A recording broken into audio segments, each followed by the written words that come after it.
Good morning, and welcome to the Daily Word today. Glad you could join me as always. Today is Daily Word number 804, and it's a beautiful Tuesday morning. Sun shining, a little chilly, but it's a beautiful day in this month of October. So, as always, I'm grateful that you could join me as we continue our conversation and our journey through Scripture together and what it means for us and how we apply it to our lives.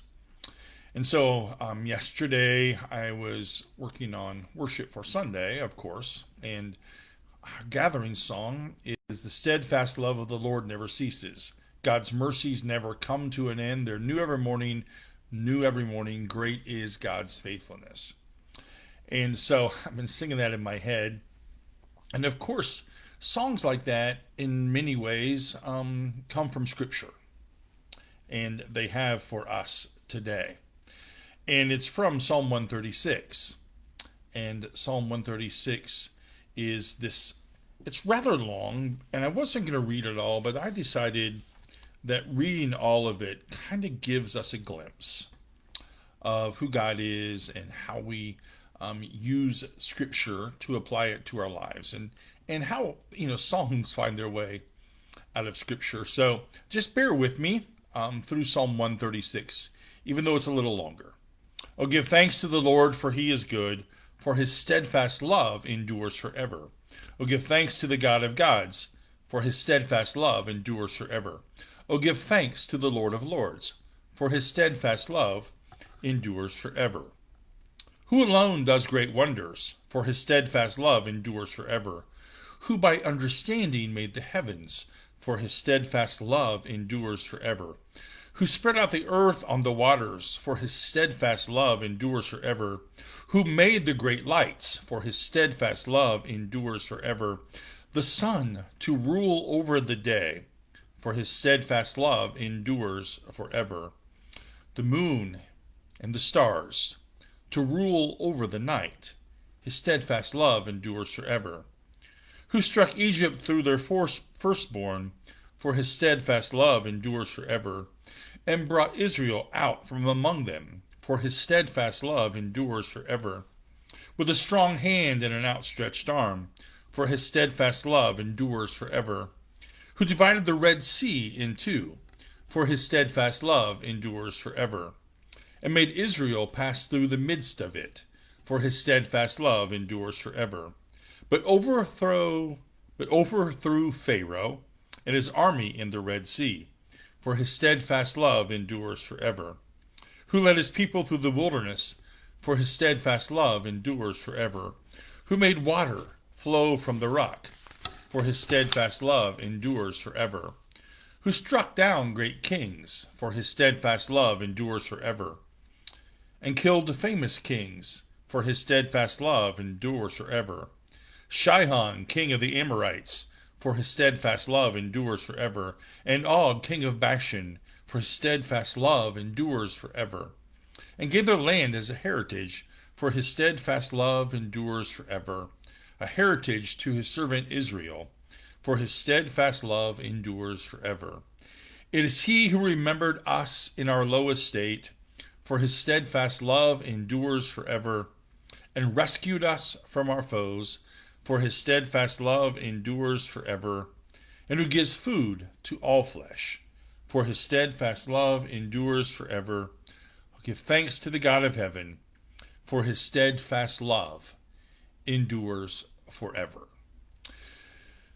The headline of the psalmist is God's work in creation and in history. And I think it's often good for us to remember God's steadfast love endures forever. We sometimes wonder, and I've heard people say, why does God put up with us? Well, it's because God's a loving God, right? And that makes a lot of sense, and of course that's the reason. But maybe we ask the wrong question. Not why does God put up with us, but why, after generation after generation after generation, do people behave badly? What is it that we haven't learned through generations? People in pain. Sorry, I have to fix my screen. Sorry. People in pain. People in pain because of evil.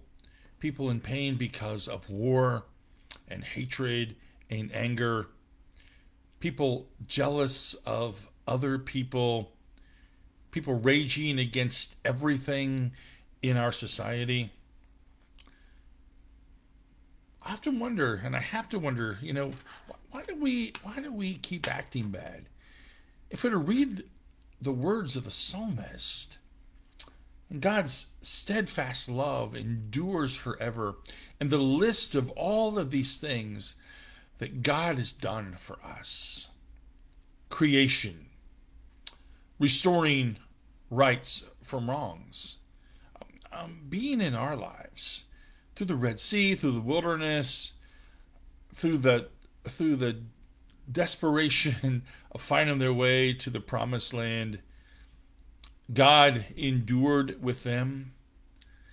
And I think the reason God does is because God is patient with us for the healing that we need, for the strength that we need. And God continues, I think, daily in our relationships, in our jobs, in our organizations, in the places where we eat, in the places where we live. God continues to give us opportunities to act better. Now, I'm not saying you and I act bad. We probably have our moments, right? But that God gives us opportunities to act better, to find healing, to find restoration, to make a difference in the lives of those around us. Yesterday I had two-hour crisis situations in my office, people needing help in the midst of their lives. Two of them that lasted 2 hours, which is perfectly fine. Another 2-hour visit to the hospital to try to work on, just sharing love and getting the person to the proper place where they need to be. Back to my office for an extended conversation on the phone, taking Hudson to get his hair cut because he's getting his picture taken today, getting something to eat. We all go through this, right? And so tired when I got home, and I have an earache. I haven't had an earache in 100 years, and I think about all of that, and that God, in those situations, the steadfast love of the Lord endures forever. The steadfast love of the Lord endures forever. And, I just needed to remind myself of that when I got home last night, finally, 7 o'clock. I was exhausted, had all these crisis moments still kind of ringing through me. But then it came back to me, the song that we're going to sing on Sunday in worship. But this particular scripture, God is patient with us. And when we need it the most, for God to part the Red Sea or to still the waters or to give us hope or perspective or healing, the psalmist just reminds us again and again and again and again, for his steadfast love endures forever. And that's, friends, what we need to know as well. God's steadfast love endures forever. Yesterday's 2 crisis situations aren't solved. The hospital visit ended, at least in an initial good resolution, and the person has moved where they need to be. That's good news. Now the healing, the strength, the recovery begins. And we just know that God works in all of that. So whatever it is that we're going through, we just have to know that God's steadfast love for us endures. And that's the best daily word, I think, good news that you and I could have today as we live our lives. So, thanks for joining me this morning for this daily word today. I appreciate it. As always, Know of God's love that surrounds you. Know of my love for you. And I will see you tomorrow morning at 10 o'clock. Have a great day.